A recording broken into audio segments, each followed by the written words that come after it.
করা ঠিক না?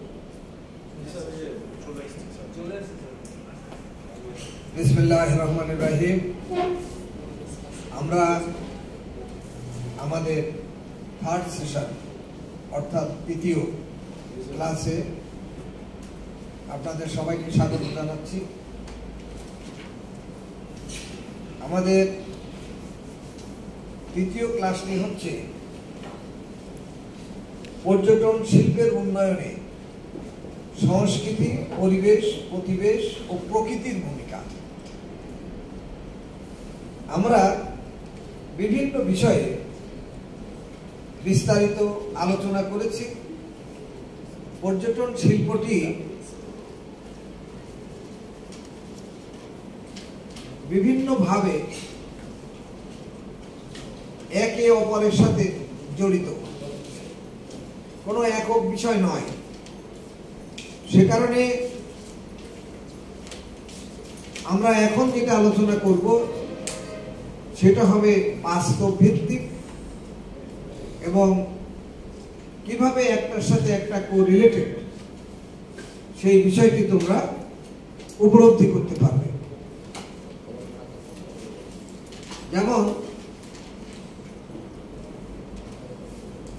এখানে আমরা শিল্পের কথা বলছি। তোমরা নিশ্চয় দেখতে পাচ্ছ যে পর্যটন শিল্প হচ্ছে এমন একটি জায়গা বা স্থান যেখানে বহু মানুষের কর্মসংস্থান হয়েছে।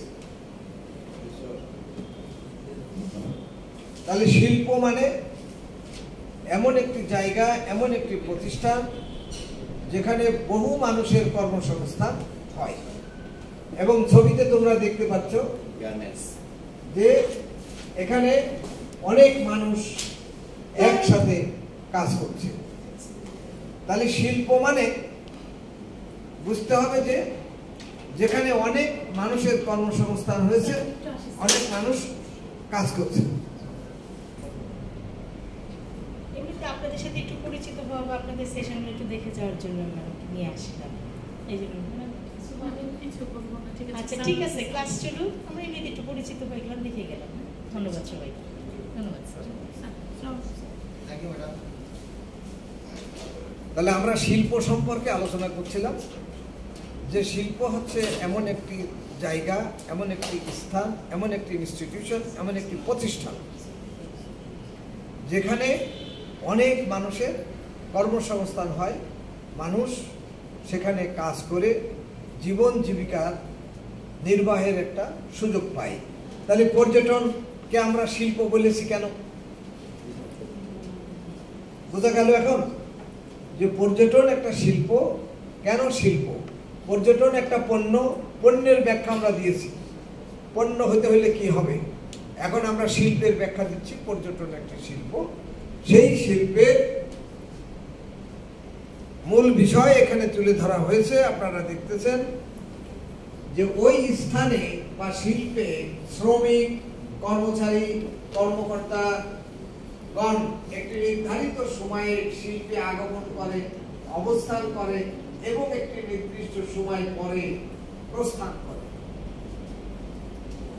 এগুলি কিন্তু একটা প্রতিষ্ঠানের বৈশিষ্ট্য, একটা প্রতিষ্ঠানের লক্ষ্য। লক্ষণটা কি? প্রতিষ্ঠানের বৈশিষ্ট্য হচ্ছে যে সেখানে কর্মকর্তা, শ্রমিক, কর্মচারী থাকবে, নির্দিষ্ট সময়ে শিল্পে আসবে, সেখানে কাজ করবে এবং একটা নির্দিষ্ট সময় পরে তারা আবার চলে যাবে। তাহলে পর্যটনের মধ্যে এই বৈশিষ্ট্য, এই লক্ষণগুলি আছে। সংশ্লিষ্ট শিল্পের পণ্য বিক্রি করে নিয়োজিতদের বেতন ভাতা দিয়ে প্রদান করা হয়।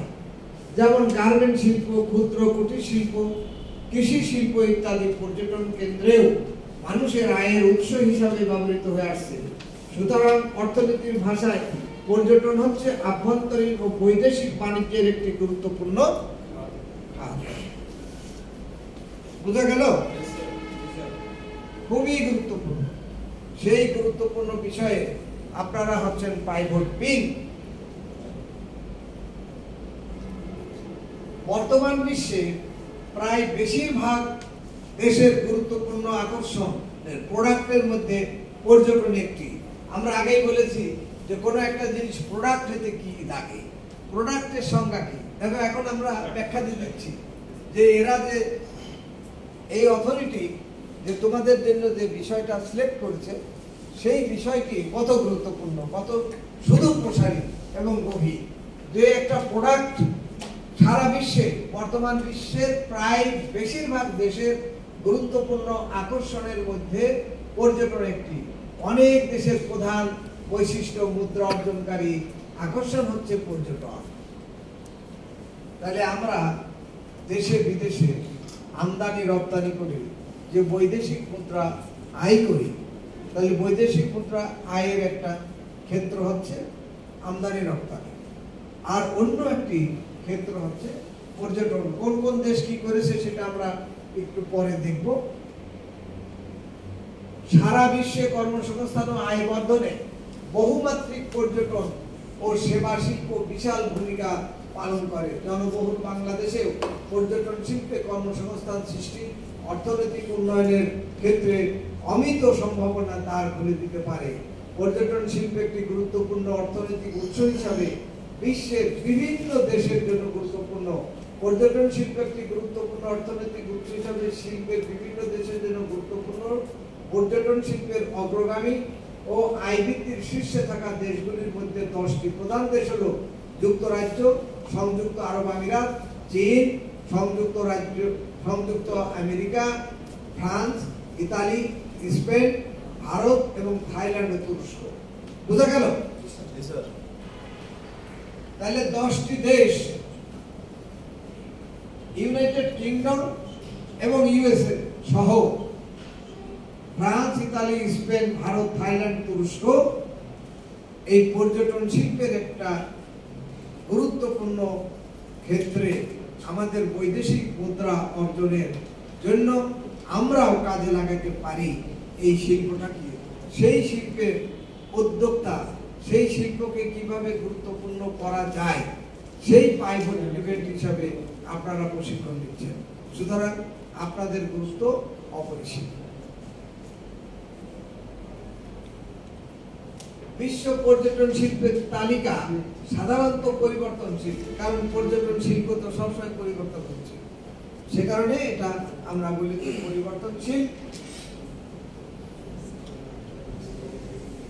2024 পর্যন্ত প্রাপ্ত তথ্য অনুযায়ী নিম্নলিখিত দেশগুলি সবচেয়ে বেশি আয় করছে: ফরাসি, স্পেন, ইতালি, যুক্তরাজ্য, যুক্তরাষ্ট্র, আমেরিকা লস অ্যাঞ্জেলস, চীনের বেইজিং। কিভাবে পণ্যের মূল্য নির্ধারণ হয়? তো আমরা দেখো এর আগে এই অনেকগুলি বিষয় আলোচনা হয়েছে, এখন সেগুলির ব্যাখ্যা আমি তোমাদের কাছে দিচ্ছি। পণ্যের মূল্য কিভাবে নির্ধারণ হয় সেটা আমি আগের স্লাইডে ব্যাখ্যা করে বলে দিয়েছি, ঠিক না?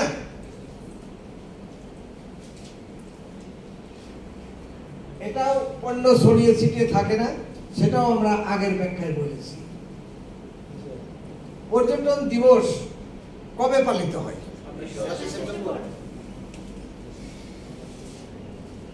1980 সাল থেকে পর্যটন দিবস পালিত হচ্ছে। ওই দিন সে প্রশ্ন করেছিল, সেটার জবাব আমরা পেয়ে গেছি এবং দিয়ে দিয়েছি। বাংলাদেশে পর্যটকদের মনোরঞ্জনে সবচেয়ে বেশি হয় কোন জায়গায়? তাহলে আমাদেরকে জানতে হবে, আমরা যেহেতু পর্যটনের পাইভট এলিমেন্ট, সুতরাং পর্যটকদের আমরা কোথায় নিয়ে যাব এবং কোন জায়গায় নিয়ে গেলে আমাদের জাতীয় আয়ে পর্যটন গুরুত্বপূর্ণ ভূমিকা রাখবে, বিদেশিরা আসবে, আমরা তাদেরকে সেখানে নিয়ে গিয়ে ডলার কিভাবে আয় করা যায়। কিভাবে ডলার আয় হবে? যারা আসবে তারা ওখানে স্থানীয় দ্রব্যাদি কিনবে, ডলারে তো কিনতে পারবে না, ডলার ভাঙাবে, তাহলে ডলার ভাঙাইলে টাকা পাবে, তাই না? আমাদের দেশ থেকে যখন বিদেশে যাবে, প্লেনের টিকিট করবে, তখন তাদের ডলার ভাঙিয়ে টিকিট করা লাগবে। বিভিন্ন ভাবে আমাদের হোটেলে খাবে, হোটেলে থাকবে, বোঝা গেছে? তাহলে এইসব ভাবে আমাদের দেশে বিদেশি টাকা আয় হবে। এই পর্যটন শিল্পের উপরে প্রশিক্ষণ নিচ্ছ, ভবিষ্যতে কিছু করার প্রত্যাশায় তাদের প্রতি আমার অনুরোধ হলো যে বাংলাদেশের যে সব জায়গা পর্যটন কেন্দ্র হিসাবে ইতিমধ্যে পরিচিতি লাভ করেছে সেসব জায়গায় নিজেরা ভ্রমণ করা, যদি তোমাদের সামর্থ্য থাকে। যেমন কক্সবাজার, খাগড়াছড়ির Sajek valley, Bandarban, Kuakata, Sylhet, Saint Martin, Sundarban, Kishoreganj ও সুনামগঞ্জের টাঙ্গুয়ার হাওর সহ বাংলাদেশের প্রাকৃতিক বৈচিত্র্য সৌন্দর্য ভ্রমণ পিপাসুদের মনের খোরাক মেটায় স্থানগুলি পর্যটকদের মনোমুগ্ধকর ভ্রমণের স্থান হয়ে দাঁড়িয়েছে। আমাদের প্রাকৃতিক সৌন্দর্যের একটি গৌরবোজ্জ্বল ইতিহাস আছে। আমাদের সবচেয়ে বড় যে জিনিসটা পর্যটন শিল্পের জন্য দরকার সেটা কি? সেটা হচ্ছে আমাদের জনবল। আমাদের বাংলাদেশের আয়তন, এদিকে খেয়াল করো, বাংলাদেশের আয়তন কত?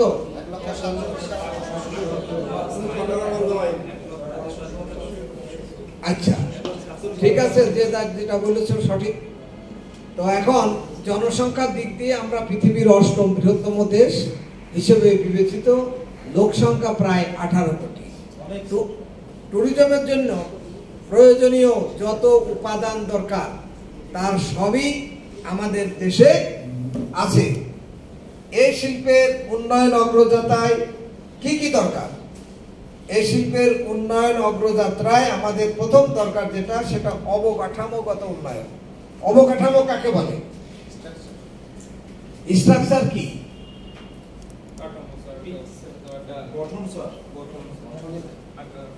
কেউ বলতে পারলে না, কেউই বলতে পারলে না, সব ওই অন্ধকারে ঢিল মেললে যদি লেগে যায়, যদি লাগবে না। স্ট্রাকচার হচ্ছে যে একজন পর্যটক কক্সবাজারে গেল, সে কক্সবাজারে তার থাকা খাওয়া ঘোরাফেরার জন্য গাড়ি ঘোড়া আছে কিনা? আছে। কক্সবাজারে গিয়ে দেখো, ঢাকা শহরের থেকে বেশি হোটেল মোটেল সেখানে আছে, অনেক ভাড়া। তোমার আমার পক্ষে সেসব হোটেলে থাকা সম্ভব নয়। আর সেখানে এত লোক আছে, এত পর্যটক আছে যে তুমি গেলে তুমি সিট পাবে না, এত ভাড়া তুমি সিট পাবে না, এত গাড়ির ডিমান্ড যে সহজে তুমি গাড়ি পাবে না। তাহলে কত লোক সেখানে দেশের বিদেশের লোক ঘুরতে গেছে। তাহলে সেই যে কাঠামো, সেই যে অবকাঠামো, অর্থাৎ হোটেল থাকতে হবে, মোটেল থাকতে হবে, নিরাপত্তা থাকতে হবে, গাড়ি ঘোড়ার ব্যবহার থাকতে হবে, তথ্য প্রযুক্তির ব্যবহার থাকতে হবে, রাজনৈতিক সামাজিক স্থিতিশীলতা দরকার শিল্পের উন্নয়নের জন্য। কি দরকার? কি দরকার? এখন শিল্পের শ্রমিকরা যদি সহজেই বিভিন্ন কারণে ছুতোনাতা খুঁজে একটা কাজ বন্ধ রাখে, 1 ঘন্টায় যদি 100 পিস শার্ট উৎপাদন হয়, আর যদি 10 ঘন্টা বন্ধ থাকে কারখানা, 3 দিন বন্ধ থাকে, তাহলে কত প্রোডাকশন কমে যাবে। তাহলে প্রোডাকশন কমে গেলে কি হবে সেটা তোমরা আগেই দেখেছিলে, যে প্রোডাকশন যদি কমে যায় তাহলে প্রাইস বেড়ে যাবে। প্রাইস বেড়ে গেলে মানুষের উপরে ট্যাক্স বেড়ে যাবে। অর্থাৎ তুমি যেখানে আগে 1 কেজি মাংস কিনতে, এখন সেখানে তোমার 500 গ্রাম কিনা লাগবে। আগে যেখানে 1টা কেজি 2টা কেজি ছিল, এখন তোমাকে 1টা কিনতে হবে। অর্থাৎ তোমার যে ডিমান্ড, সেই ডিমান্ড অটোমেটিক্যালি কমে যাবে। সুতরাং তোমাকে এইসব বিষয় বিবেচনা করে পর্যটন শিল্পের উন্নয়নের অগ্রগতি দিকে ধাবিত হইতে হবে। তাহলে আমরা কি বুঝালাম? আমরা বুঝালাম এই শিল্পের অর্থাৎ পর্যটন শিল্পের উন্নয়ন অগ্রযাত্রায় অবকাঠামোগত উন্নয়ন আমাদের আছে কিনা, না থাকলে সেটা করতে হবে, যা আছে সেটাকে বাড়াইতে হবে। তথ্য প্রযুক্তির ব্যবহার, অর্থাৎ সেখানে মোবাইল, ইন্টারনেট, তারপরে এই সব সুবিধা আছে কিনা, নিরাপত্তার ব্যবস্থা, সে স্বাধীনভাবে ঘোরাফেরা করতে পারে কিনা, পকেট মার ছিনতাইকারী আছে কিনা, সেগুলিকে কন্ট্রোল করতে হবে। এরপরে আসো রাজনৈতিক রাজনৈতিক ও সামাজিক স্থিতিশীলতার কারণে পর্যটন শিল্পের যথেষ্ট অগ্রগতি হয়েছে। যেমন করোনার সময় পর্যটন শিল্পের ব্যাপকভাবে ধস নেমেছে। বিমানে মানুষ যাওয়া আসা করে নাই, হোটেলে মানুষ থাকতে পারে নাই।